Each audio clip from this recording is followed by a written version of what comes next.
C'est bon. Il y a un texte biblique. Je voudrais parler de prêter l'oreille et écouter. Prête l'oreille, écoute et que tu sois sauvé. Il y a un texte dans le livre d'Ésaïe.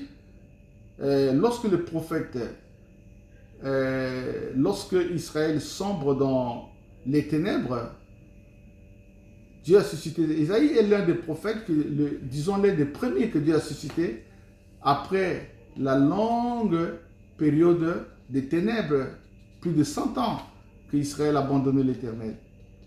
Alors, Ésaïe, qu'est-ce qu'il dit? Il dit qu'il demande sans cesse, il lance un appel de prêter les oreilles.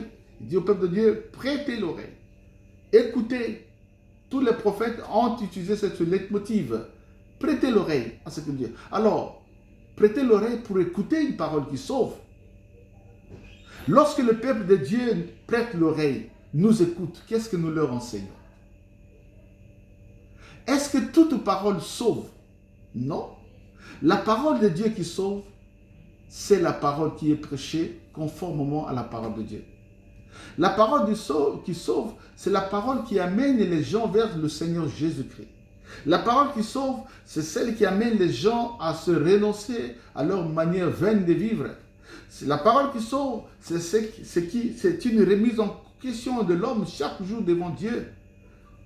La parole qui sauve, celle qui appelle les gens à abandonner les ténèbres, à venir à la lumière. La parole qui sauve, celle qui souligne à tout moment la nécessité de se repentir. Mais lorsque, toute la longueur de la journée, tout au long des conférences, des séminaires qu'on fait, on n'arrête pas de parler aux gens, de promettre aux gens la bénédiction, de promettre la richesse, de promettre la gloire. Mais la richesse vient lorsqu'on travaille. La richesse ne vient pas forcément lorsque vous priez Dieu. Le monde est plein de gens qui ne connaissent pas Dieu mais qui sont bénis. Il y a des bénédictions qui sont universelles. Il fait lever son soleil pour les bons et les méchants. Quand il jette sa pluie sur la terre, elle ne vient pas dans la maison de juste simplement. Elle vient dans les maisons de tout le monde. Même des mauvais et des justes peuvent bénéficier de la pluie qui descend du ciel. Ce sont des bénédictions qui sont universelles. Mais il y a une bénédiction que seuls ceux qui sont en Jésus acquièrent. C'est la vie éternelle. C'est la puissance du Saint-Esprit. C'est le royaume des cieux. Et c'est ça la substance essentielle de l'évangile. Mais au lieu de prêcher cela, les gens nous ouvrent les oreilles, mais on leur enseigne des enseignements qui n'ont aucune relation vivante avec le royaume de Dieu. Le développement personnel, comment trouver une bonne femme, comment trouver un bon mari, comment avancer dans la vie, et la prudence, toute cette morale, ce n'est pas forcément la parole de Dieu.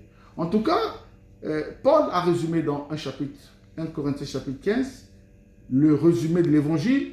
Il dit, je vous ai que Jésus-Christ est venu dans ce monde, envoyé par Dieu le Père pour sauver l'humanité.